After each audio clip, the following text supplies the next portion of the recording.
single. Thank you! So, kamusta na-release na yung song? Well, sobrang saya namin na na-release siya syempre sa Women's Month. Iba yung saya at yung nag-feel namin ngayon kasi finally out na siya sa world and para mapakinggan ng maraming kababaihan at maraming listeners. So, masaya lang kami talaga. Very sexy, ah. Very sexy yung song. Very sexy yung teasers nyo. Kasi yun yung gusto din namin maramdaman ng mga listeners namin. They feel confident, sexy, like they're powerful. Yeah. Nakita namin yung growth na talaga from the day na nag-start na yung pandemic yun.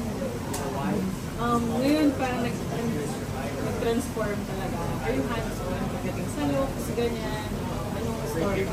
Absolutely, we're blessed with the most amazing team. Pero sa lahat ng mga music, interviews namin, we definitely like to be hands-on and inside of their minds and the creative process. Sa mga meetings, nandun din talaga po kami. And we're proud to say that we really love our team. They really mesh well kung ano mga ideas namin, yung ideas nila, very Kasi parang with collaborating with our team, parang nahuhone din yung craft namin as artists. So, very important sa amin na kasama kami sa proseso and sa journey ng each and every releases and sa music namin. What made you decide to go mature now with Papakala? Mature ba? I'm embracing siguro, Embracing our femininity. Yes. And I think unintentionally din kasi we're growing up then. We didn't plan on being mature. I guess what are we feeling now? What's the message we want to put out? And I think we feel extra confident with people we're surrounding and the people that listen to our music. So we want to spread the message din sa kanila. It naturally came out lang din yung concept.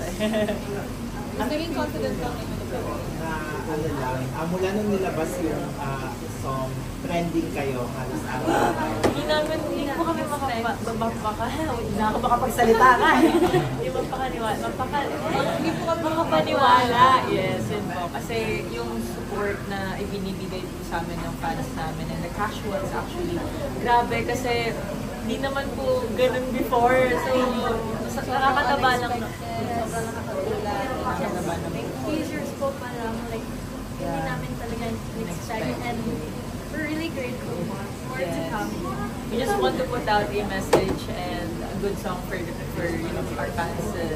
And yung nag-trending, additional na yun. Thank you so much po. Ano yung mga feedback na na-receive niya na parang for you, na-touch kayo or kanina? Na-touch talaga ako sa mga comments na nagsabi, I'm inspired with the song, or the girls inspired me. That really validates what we're doing as artists. Na parang, it's more than just music, it's more than just performing and looking pretty. It's a lot inspiring and nag-translate yung mga mensahe po namin. Actually, pag meron ako nakita sa TikTok, I'm a single mom here in ganon. I'm a OFW here in Japan.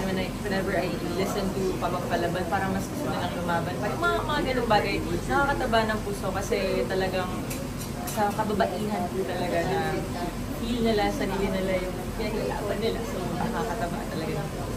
And na-mention mo kayo na hindi naman kasi dati gano'n, may biglang trending, may pamapansin. What keeps you going? Kasi medyo alam natin ang daming K-pop groups nila, hindi gano'n kabilis. So, nung times na feeling nyo hindi pa kayo gano'n sikat o kilala, ano yung ginagawa nyo to keep you guys inspired? Actually, ginagawa namin grind yun para mas maging better kami sa craft and also para mas mag-goal kami for better opportunity for us, which is very thankful kami kasi it didn't come lang naman sa amin. Sobrang pinaghirapan namin to.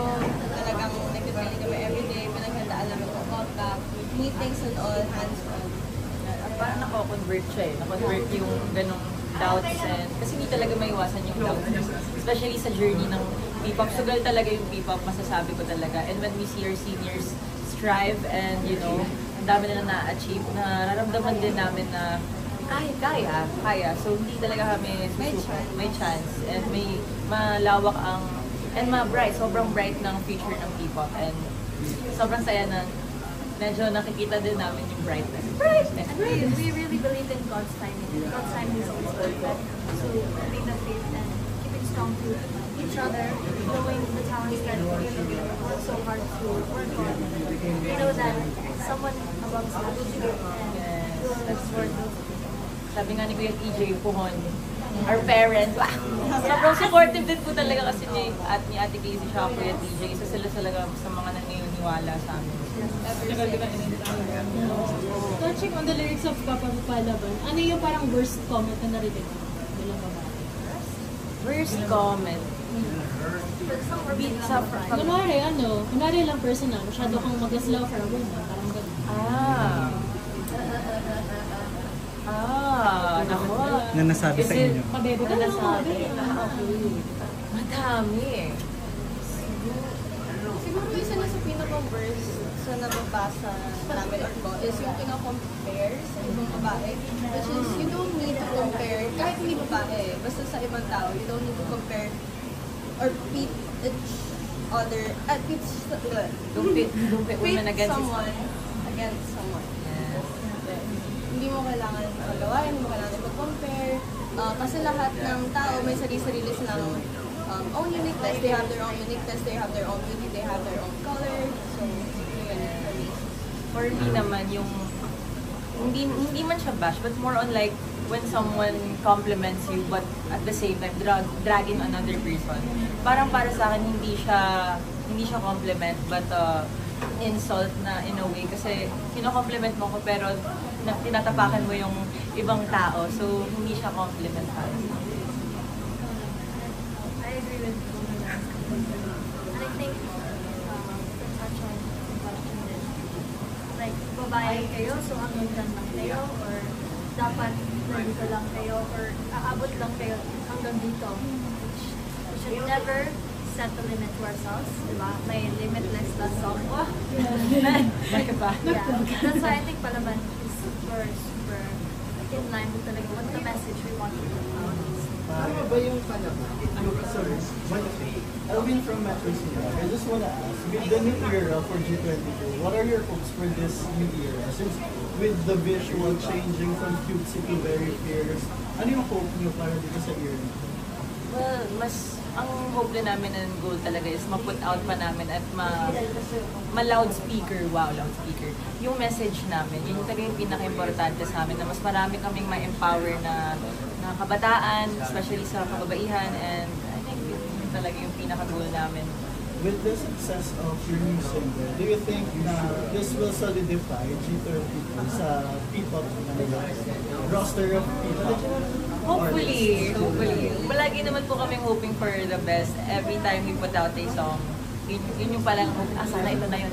Lalo na medyo matagal na yung last song na nirelease namin. So hopefully itong song na to is something na will really get us out. Yes. We'll manifest that for you. Thank you. Gusto ko yung na-touch mo kanina rin yung using other women to compare others. Kasi I'm sure nakita niyo yung comments na type ko si G22 kasi matapang, hindi tulad ng ibang groups. I'm sure you're aware of that.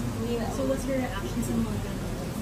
Reaction ko, honestly, hindi siya maganda kasi iba't iba naman tayo ng version ng katapangan. Kasi may mga matapang na vulnerable sila, napapakita nila na yung soft side nila.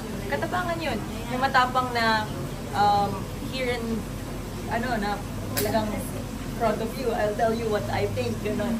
Madaming iba't ibang version ng katapangan at hindi dapat natin minamalit ang katapangan ng iba't ibang tao.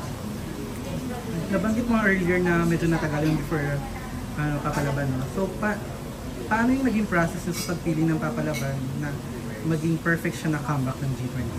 Actually, dapat i-release natin siya before. Last year pa eh. Last year. Kaso nga lang may mga nangyari, may kailangan Parang baguhin. And parang hindi siya perfect. Hindi rin smooth yung hindi smooth yung proseso nung time na yun. Yes. Eh ngayon parang mas dali. And biglang naging smooth, naging So siguro, with what Jasmine said kanina, God's perfect timing. Before, hindi siya perfect time talaga. And ngayon, this year, nag-plan kami, naisip namin na March is Women's Month. Very perfect time to release pa kami Palaban. So, inintay talaga namin March. Bukon talaga. Touching along that, yung mga releases namin that we are so grateful to release with the brands, like Limitless, it really was leading up sa kanta ng Palaban. But the messaging, yung mga strength that, you know, we're into this new era na kasama yung lahat. So, mas na-amplify lang this time. Given na nakuha niyo yung momentum, sana magtuloy-tuloy. Ano yung gusto niyong manifestation na ilaban? Para ano yung mga wishes niya? Pag pinalitan ito, Palaban na naman sa Laban pa yung P-pop scene sa, not only in the Philippines, but also sa buong mundo. Like, ma-appreciate nila, makita nila yung Paris. Talagang ma-mark tayo. For G22. For G22, definitely discography. Talagang ilalaban namin yung discography namin. More songs like Papapalaban. And syempre hindi lang ganong klaseng kanta, but also touching different genres. And yeah. Yes, and I want G22 to know more than just visuals, more than just talent, but also message and focusing. And when you think of G22, you feel G22, you know their message, and you stand strong with that message. any message to your fans? We help you get support. Siyempre maraming salamat po siyempre sa bullets namin dahil walang sawang suporta, yung pag-stream, yung pagpupuyat nyo, oh my gosh, yung pagmamahal nyo sa amin, sa pagpunta sa mga events namin, sa pagpaparamdam sa amin, we feel so loved. Maraming salamat dahil sa inyo lumalaban kami. Yeah, we love you bullets. Thank you. Girls, kanta